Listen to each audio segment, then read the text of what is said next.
Hi guys, and welcome back to another episode of To My Younger Self, the #1 support network for students and graduates. made by young people for young people. It's Aleesha here. And it's your girl Praise. And today we have a very exciting careers minisode for you with a deep dive on management consulting. This is your perfect guide for everything you need to know about management consulting, how to get an internship in consulting, and how to convert that into a job offer. Slay, that was really good, Aleesha. Hello. Well done. So we're getting into it straight away, and we're starting with our vibe of the week. So I feel like you usually go first, so I'm gonna go first. Yeah. My vibe of the week is a series that I recently started watching called New Amsterdam, and it's on Netflix. And I've told you before how I've recommended Grey's Anatomy to you. And New Amsterdam is basically another medical drama or series, but it's just really good. And so that's my vibe of the week. I remember you told me about that. It's really, really good. I'd recommend it. My vibe of the week is journaling, because this year I started to do a gratitude journal, which I'm trying to have it a bit different to just normal journaling, because what I've been doing is every day. It was actually from our New Year's episode. Remember I pulled out that card and it said write down 3 things you're grateful for each day? Well, I have actually been doing that since the start of January. And I feel like it's been really nice just to allow me to sort of like understand my emotions. Like I'll write down like the different emotions that I felt throughout the day. Write down what I'm grateful for. Maybe like sometimes I'll write like what I've taken for granted or what I'm most excited about. And so far I think it's been really nice activity to just like help me just be like, I don't know, like refocus, rebalance. I always tell my friends who I know don't journal to try it. Like even if you might find it redonkulous, I'd always just recommend like not even going into it with an intention of like, oh, it needs to be 4 pages long, but just writing down a couple of things and seeing. Literally, because mine is just being a page, like a page and a half each day. But I'd recommend that to our listeners as well. Give it a go, see if you like it. If it's not for you, fair enough, but give it a go at least. Well, those are vibes of the week. And if you're listening, go over to our Instagram, or if you're watching on YouTube, comment down below what your vibe of the week is, because we'd love to hear it. Yes. Okay, so let's get into the main part of the episode where we're going to be talking about management consulting in particular and hearing all about Aleesha's journey into consulting, what the world of consulting is all about, and also how to get into that career path, I guess. So first things first that I wanted to ask you is, why consulting? And is it something that you always knew you wanted to do? Yeah, I think that's a great question. So for me, if I'm being completely honest, consulting was like I landed upon it by a process of elimination.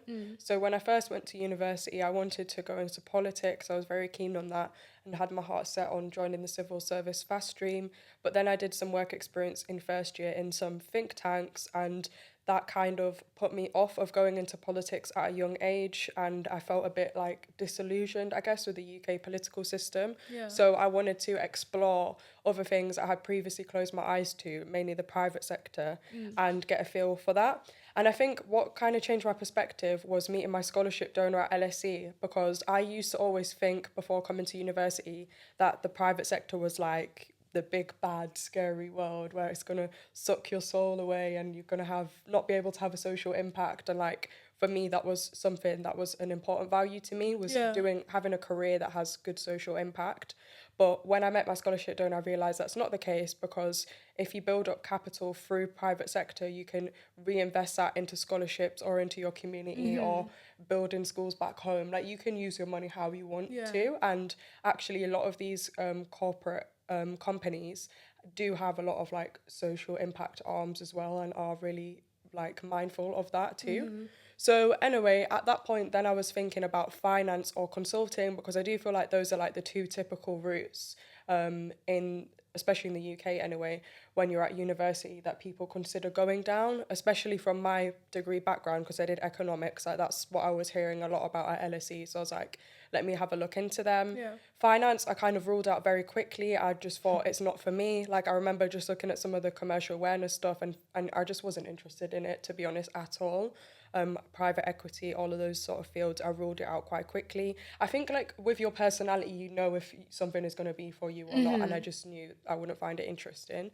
Then I came across management consulting, and I went to a few insight events, which I'll talk about a bit more later. And I thought, this is something that I think could be very interesting. Let me give it a go. And that's basically how I found management consulting. So, for those listening who might not actually know what management consulting is, would you be able to explain a bit to us about what management consulting is, and then also if there are any other types? Because I personally don't know that. Yeah, okay. It's a very big question because I feel like if you was to ask even a consultant that's been working at the company for 2 years, they won't even really be able to give you an answer. And the reason that is because management consulting is a bit of everything. So you're exposed to so many different industries and different clients. But in a nutshell, consulting is advising businesses on different problems that they have in different areas. And you, as a consultant, recommend strategies to that company and solutions to overcome that problem. So that problem could be they're merging with a different company and they need advice like post merger. It could be they need to reduce costs in certain areas. They need to increase profitability in a specific area. They might need to hire more employees in a specific area. So like the problems really do vary, or they might need to like look at their operations model because it might not be efficient. Like there's so many different problems that they can present you with, and from so many different industries as well. So like for example, it could be an aviation client, it could be finance, fashion, tech. So it's quite like wide range sector. Yeah, it's literally is a bit of everything. But how it works is, as a consultant, you typically work on one project at a time. So that's with one client at a time. And the projects vary in length. Some of them are more intense, like 3 weeks. Typically, like due diligences are quite short and intense, and you'll be doing like 1 a.m.s quite a lot. Or sometimes it could be a few months. But on average, like a project is about 3 months, and then you'll change onto something else. And when you start out as a consultant for the first like 2 to 4 years, you're a general consultant, so you just do a bit of everything. So is that when it comes to like the hierarchy of roles, or is that just what you are as an individual in the... Well, I can explain the hierarchy of the roles if that's helpful. So basically, the hierarchy of the roles it varies firm to firm, but typically it's you enter as a consultant, which is what I just described, where you do a bit of everything. Then you go to senior consultant, then that's when you go to management after that, like an engagement manager, then you have principal and then partner. And the years to promote to each different hierarchy level vary firm to firm, but on average it's like every 2 to 3 years. And it comes with like quite a big salary increase as well. But it's at that like management level, engagement manager, associate, that's when you start to specialize in a specific industry. So you might be an engagement manager for the government industry, which means that you now only do government projects. Does that make sense? Yeah, that makes sense. That's quite similar to like law. After you do your training, it's like 2 years, and then you decide which one you specialise in. Oh, fair enough. Yeah, but I think the one thing that's good about consulting as well, and why I've found my way into it, is if you're a person that you get bored easily, or you're interested in loads of different things, which I feel like I am, then it's the perfect career because you get exposed to so many different things at such a young age. And then secondly, it has great exit opportunities as well, because a lot of consultants will end up going to work for one of their clients down the line instead of like working their way up the hierarchy and becoming a partner. So I met the CEO of Burberry, and he said that Burberry actually hired a lot of consultants that they worked with in the past, and then they'll come and work for them as an in-house consultant. So you can go off into like really cool industries like luxury companies and stuff. So you can be within a firm, like start off there, and then you can also go in-house. Exactly, yeah. Okay, fair enough. That's really cool. Yeah. Do you know the entry level salary? Yes, yeah. What is it typically? So typically the entry level salary after you graduate is between 45 and 60k in the UK, which is very high. I think it places you in like the second the second highest tax bracket, and it's obviously higher than like the average UK salary as well. And for that age, I think it's like a phenomenal, like life-changing amount of money. So. But obviously there's cons that come with that money, which like if you ask me about, I can. No, like the hours. Okay. We'll get into that. Hollies. I say tax, you say hours. Okay, fair enough. Well then, okay, I wanted to ask you a bit more about your experience to the role that you have now, or about the role you have now essentially. what is that called? So I know what's Consultant. So you'll be a consultant. Alicia's gonna be a consultant, guys. Congratulations on getting that. I'm really proud of you. I'm so And excited. I wanted to firstly start with the pre-interview stage. Yeah. How many firms did you apply to, if you remember? Oh, that's a good question. I applied to quite a lot. Yeah. I might have applied to like 7 different companies. Not all of them were consulting, because I did also apply to Bank of England, which is, I also got an offer there as well. So it was a decision between there and my current firm that I'm working for. Obviously, I chose my current firm. But I actually only did like the in-person interviews for my firm. So I was just really lucky that I didn't have to go to like loads of different interview days for different companies. For all these like firms that you applied to, did you like, would you be able to give people listening some CV tips that you did or that you used? And I also had a question with regard to your CV. Did you have previous work experience before you did that? That's a great question. Also, I just want to say as well, before I answer this question on CVs, because I didn't say this at the start, just a disclaimer, I'm not a consultant yet. I start on February 5th, so depending when this episode comes out. That's why I literally said I'm proud of you, because I don't know when it's coming out. But we she don't know will when it's be coming a out, but I consultant. will be a consultant. Or she is. Or I am. But sorry, I just had one question before you answer this, because I never know what to call like my friends, because at the current stage they're trainee solicitors. That's why I will never call myself a solicitor yet, because you're a trainee. You're a solicitor in training. But once you start, for me, I'm just a consultant. You're just a consultant. That's a good question. So it's not a grad scheme or anything. It's like I'm just a consultant when I start. So you're a consultant. That's fine then, regardless of what we call it. But we'll do future episodes when I've actually been working there as well. Like maybe months down the line, I can update my answers. But I feel like I just know a lot from the internship. So that's a disclaimer. But to answer your question about the CV, I think it's a great question. You want to have a 1-page CV for consulting. I think it's the same that goes for most careers, right? Yeah. But definitely for consulting, 1 page only. You shouldn't be going over a page at this stage anyway. So you need to be quite brutal about what you're putting in there and be concise with your bullet points. Can I just chip in? I wanted to ask, are you saying this in relation to people who what current stage they're at? Yeah, at university stage, student stage. I'm assuming I'm talking to students right now. So what you want to include on your CV is your previous work experience, which you've just asked me about. Some people say you should tailor it specifically for the job that you're applying for. I personally never did that. I sent out the same CV to everywhere because I just put everything in there that I needed to in my CV. But I think that was because a lot of my experience was consulting. So I didn't do any previous consulting internships because, as you know, I did the think tank stuff, but I had consulting insight days which I can put on there, which again is a great tip that I'd give, is to go to those like insight events or do like spring weeks or shadowing. You can literally, there doesn't even have to be official schemes. You can LinkedIn message a senior consultant or something at a company and ask if you can shadow them for a day, or if their company has a shadowing scheme, and you'll be surprised at how many people are willing to help you. So things like that. It's not formal work experience, you're not employed by a company, but it is still something you can put on there which shows that you've been interested in the industry at least. But other work experience I had was I did mentoring with an educational charity called Debate Mate. That was on there. And then I put like my society positions, and I had a part-time job in the past with H&M. And a tip from HR that they gave me is, like if you've done like, I'll call it a normal job, like a part-time job when you're a student, like in retail or at a bar or something, include that in your CV, because she said that a lot of the time people feel a bit scared to include that because it is not corporate at all. It's just like, your typical job. But it's really good because it shows that you've actually had a job and maintained like working maybe like 12 hours, 16 hours a week while studying. And they actually really like to see that as well. So that was on there. And also most of the time that the skills that you have from these jobs are always transferable. Exactly, 100%.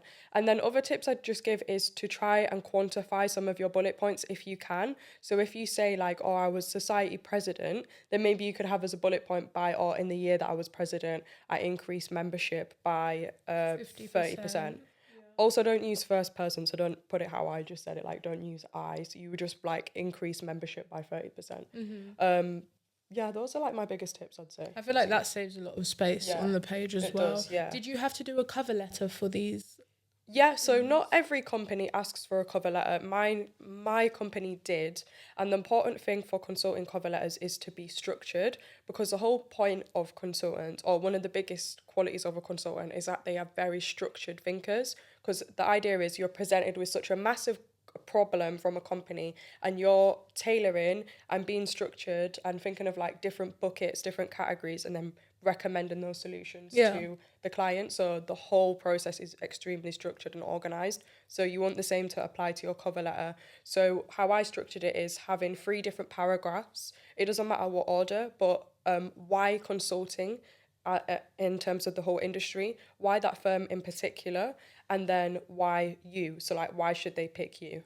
And that's how I would structure the I cover think letter. that's exactly what I did for law as well. Yeah. So I think for regardless of what sector, Yeah. that would be a really good way to structure it. And I think, sorry, just one tip for the cover letter as well. For that bit where it's like, why this firm in particular, a tip I always give to people is to include if you've been to any insight events at that firm in particular.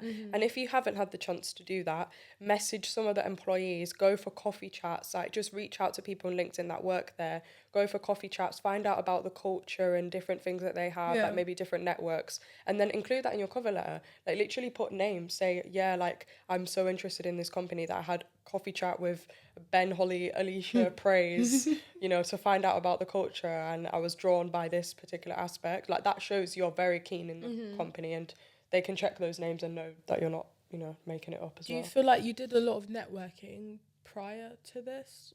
Yeah, definitely. I feel like I was like networking, networking boss. Was at it with uni. people from your firm or just in the sector in general? No, I wouldn't say people from the firm. It was people from the sector in general. And one thing that helped me do that is through Rare Recruitment. Yeah. So there's another gem for you. If you haven't heard of Rare Recruitment, it's something you can sign up to when you're an undergraduate, and they basically just helps connect students with different companies. And so with Rare Recruitment, I went to loads of different like insight events at companies like Yeah. BCG, McKinsey. I was on like the McKinsey mentoring scheme for a while, so met a few consultants there that I'm in touch with.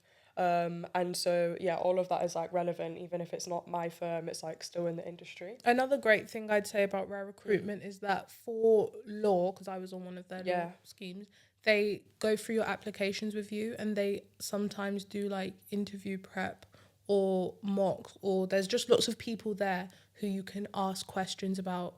They're really well resourced, I will say that. Yeah. So that's a really good thing. Yeah, With the pre-interview stage, were there psychometric tests? So my at the time that I applied, my firm did not have a psychometric test, which was good for me, because if I'm being honest, I'm not great at like psychometric tests. I've tried. I'm really bad at them.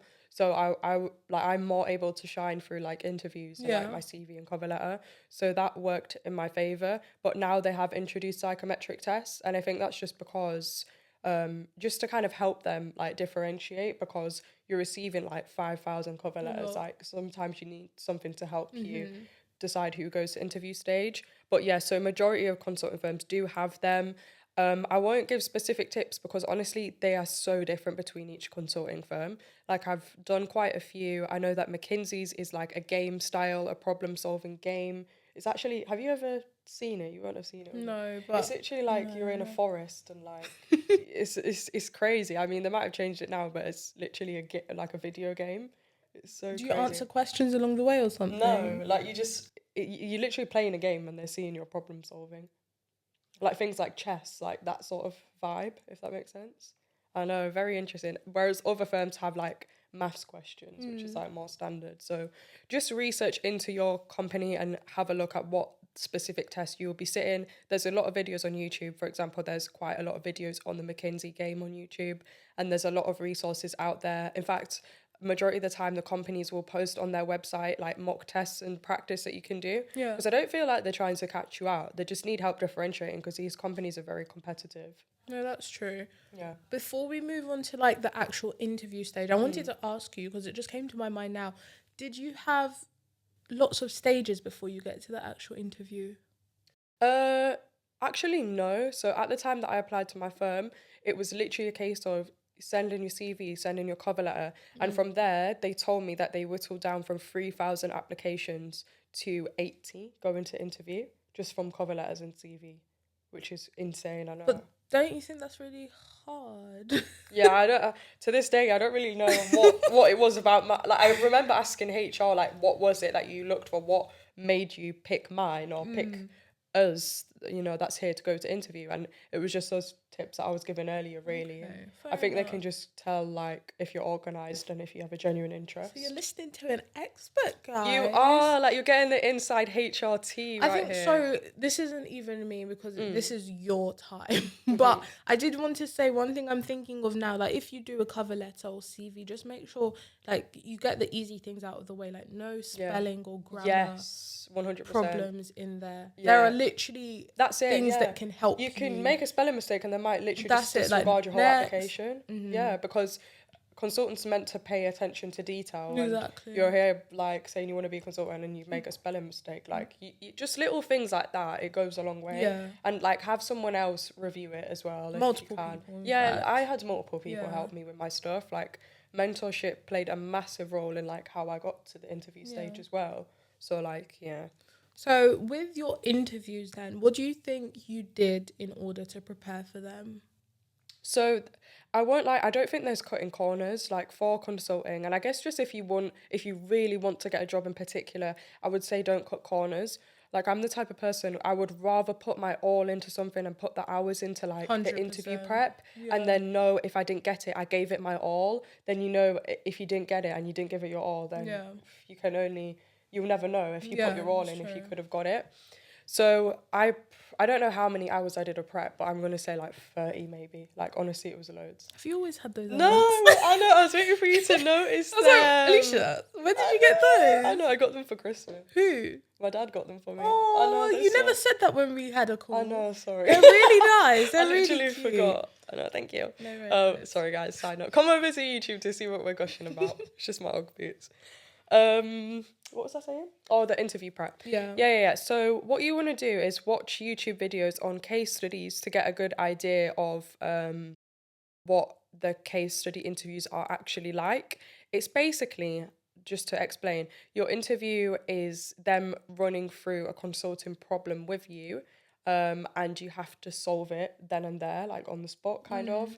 So I won't give specific examples because I don't like my firm might end up reusing the cases that they gave with me, but it might be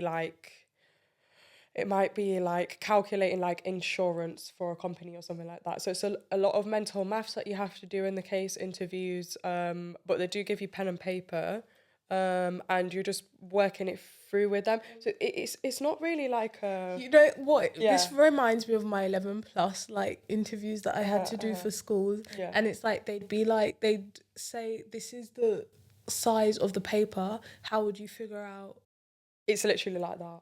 Yeah. the width and length of this room? And I'm like, as a poor 11-year-old, what do you expect me to do with that? I got in, but still, this is what it's That's the reminding sort me of vibe. of. Yeah, that's literally the sort of vibe.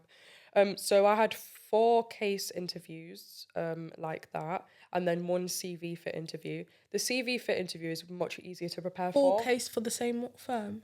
Yeah. So I had 5 interviews in total for that firm. In the same day as well. That's Very a lot. intense. I know, it's very intense. But I actually enjoyed my interviews there. That's good. Like, I actually really had fun. Would you be able to walk us through your experience on the actual day? On interview day? Yeah, okay. So I got to the firm, I got there very early, it was all suited and booted up. I didn't follow the right instruction. They said to wait downstairs by the orange chairs, and I was so eager that I ran up to like the interview area and was waiting in the wrong space. But then they found me. I know, isn't this like classic Aleesha? There always has to be some form of chaos. Like, why can't you just follow instructions? Like, that should have been their red flag right there. Yeah. But anyway, then they found me, and then they bring you into this room, and I think they're very aware that people are really nervous. So they calm you down, give you all some water, fruit, snacks. There's some consultants in there like talking to you and just giving you advice and stuff, which was nice. That's good. Yeah, and one of the consultants that was there that day, I'm friends with now as well and have on Instagram. So it's kind of funny that I met him on the interview day. And is it the one from no, someone else, but he is friends with him. He went to school with. Oh, Yeah, cool, yeah, I know. Small world. Cool. It's very small world.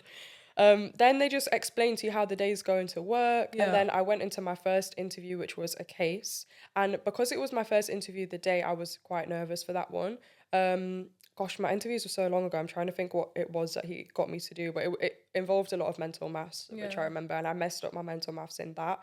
But I just like when that happens, I think just stay calm and just breathe and then work your way through it. Did And you it was prep fine. for all of these through mock interviews? Yeah, Right, yeah, okay. yeah, yeah. Yeah. Loads of mock interview. The prep helps, but you're never gonna do the same case Yeah. that comes up. But it definitely helps because it gets you into that way of thinking in terms of how to answer it. That's fair enough. Because when you answer it, you can't just blurt out an answer. That's the thing. You have to remember. I've been talking a lot about like being structured. So you have to like group things together and answer in a very particular way. Yeah. Then I went into my CV fit interview. Was very blessed because I had 2 female interviewers. So I just felt like I could connect to them. And I think that's a good tip I'd give as well in interviews. Find something to connect with your interviewer with, whether that's like you detect, like one of my interviews I detected he had a Canadian accent, and then I've got a lot of family in Canada, so sparked up a bit of You chat were around working that. your way through Yeah, that. like work your way, find something to connect with. I No, promise that's really you can true, find actually. something. Yeah, That's really true. and then I just had 2 more case interviews. How did you find your CV fit into? Oh, great. I always find those like really, they come quite natural to me. And because I did like some mock interview prep with my mentor, shout out to Will, very, very grateful for him. Because I did my mock interview prep with him, that was helpful because he told me to like to answer questions, interview questions in like a list of 3. So if they ask you something like, I don't know, I can't think of an example interview question. I don't know, what qualities do you have that you think would be great for this job? Like, answer it in a list of 3. So you might say, oh, I'm very hardworking, and then give an example, very And then organised, give an something else. example. Yeah. Fair enough. And post all of these interviews, how did you feel walking away from them? Like, did you feel confident? Did you walk out saying, yeah, I've got that? Like, I did that. And how long was the wait between you Good finding question. out you got the job? The wait was about 2 weeks. And then they gave us a phone call and told us on the phone. And they tried to do the whole, oh, got bad news for you. And then it was like, psych, you got it. And I was like, bro, stop. Do you remember where you were when you got the call? Where was I? I think I was just like in my Uniacom actually. Fair Yeah, I was enough. just chilling and I got the call and I was very over the moon about that. But to answer your first question, no, I was not confident when I came out because I knew that I enjoyed the day, which I think was a good indication that I had went well because I genuinely like enjoyed solving the cases, which sounds quite nerdy, but do you know what I mean? Sometimes if you enjoy something, it indicates that it's gone well at least. But when I walked away, I remember telling you this, I recorded a voice note about how I felt. And I remember saying that I feel extremely 50-50. And I'm actually going to find the voice note. Give me a sec. I'll probably just type in like bakers. Okay, so I'm going to record this voice note just so I can, I don't know why, just so I can have a memory of this day. But I just finished the summer internship interview. It was, I'm feeling good, but I'm also feeling like it's a very 50-50 chance and depends on how good everyone else was. So there you go. Like, Okay, fair enough. That's a little tease. That's you didn't literally when I sound walked out. distraught, and that's Yeah. good. I was just like, chill. Okay, so they call you, they tell you you got the internship. Yes. Okay, and now could you briefly tell me what the internship entailed and what like that involved? So the internship was 10 weeks, paid the same as you would be paid as a consultant, just for very, very well compensated. Very well compensated. I was very happy about that. They just like adjust it to be for that 10 weeks. Then in the 10 weeks, you got to specify if you would rather do one long project or get experience doing different things. I said I'd prefer to do different things. So I actually had 3 projects, which was more than the majority of the interns. So I did an aviation project firstly, then I did a financial project, and then I did a digital project. And I also had some time on the beach, which is something that consultants say a lot. It's basically if you have time in between projects, it can be like a couple of days or a week, maybe a couple of weeks, then you're classed as being on the beach. And it means that you don't really have work to do. You have less work to do, so you get a bit of downtime. So when you're on the beach, you might do other things like social initiative for the firm or like Excel training. That's really funny. So sorry to interrupt you because I met someone, no, not in law, but I met someone and he was telling me that he's on the bench. And I was like, Ah. what? Yeah. And that, I think that accurately describes what you're saying. Like on the Yeah. bench, on the beach. I've never heard I of that loved it. before, but cool. I loved my beach days. I had like 2 or 3 beach days and I just didn't really do anything. And I really enjoyed that. Um,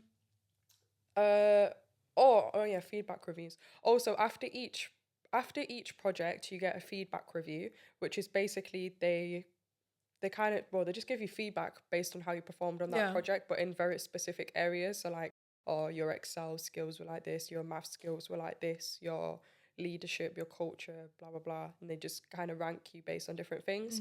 And then your goal basically on the internship is to improve from your first feedback review to your last one. Yeah. And then if they see improvement and they think you fit into the culture of the firm, that's how you then convert it into a job offer.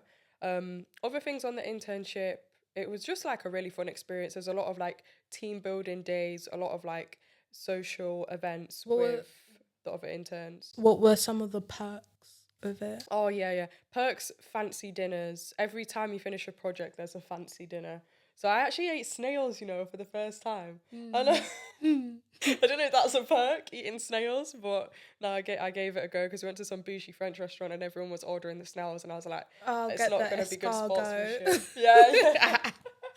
Not going to be good sportsmanship if I don't try it. So I tried it. Do you know, did you see anyone work on the weekend? Yeah, that's a good point. So the great thing about consulting, weekends are always protected. So compared to other industries like investment banking, private equity, weekends are not protected. So that's one thing why people like consulting. Because even though the hours are not great, like hours can vary between like 50 to 75 hours a week, which I mean you'll be used to for law as well. But our weekends are protected, and at my firm, Friday evenings are protected as well, which I think is common. That's really sweet, actually. Might try and implement that. Yeah, literally take that over to your firm. On your internship, what do you think went well, and what do you think didn't go so well? I think what went well was, which I wasn't really not expecting, was social media. So I didn't go there thinking, oh yeah, I'm gonna come and be like influencer for the firm. But they really were keen for me to like film like days in the life for the company. And also when I was on my digital project, my skills from YouTube or video editing came in extremely handy because one of the deliverables was a video that needed to be edited for the CEO. And then I was in control of that and saw it like start to end, which was like a lot of responsibility for an intern to be doing that as well. That's really good though, because it reflects back to what we were saying before about how like a lot of the things that you do, extracurriculars, part-time jobs, always have those transferable skills which you were obviously able to show on your internship. Exactly. So I think that's what went well. In terms of what didn't go well, I don't think I really like, not to sound obnoxious, but I don't really think there was anything that didn't go well. Like I actually enjoyed it. Actually, nothing went wrong. Okay, Aleesha, congratulations. Now, based on you saying that, could you tell me how you converted your internship into a job, and what do you think was the biggest factor in allowing you to convert, and what you think you did differently to people who weren't able to convert it? I think one thing that I did differently was just like making sure that I fit into the culture. So obviously one side of it was social media. Another side of it was just actually not networking, but grabbing coffees and having chats with different people, different consultants from different hierarchy tiers, different industries, and just like getting an insight into like their work and their days, I guess, at the company. So I did that quite a lot. And I think like there's really two sides to it in converting. One is fitting into the culture and one is actually just being good at your job.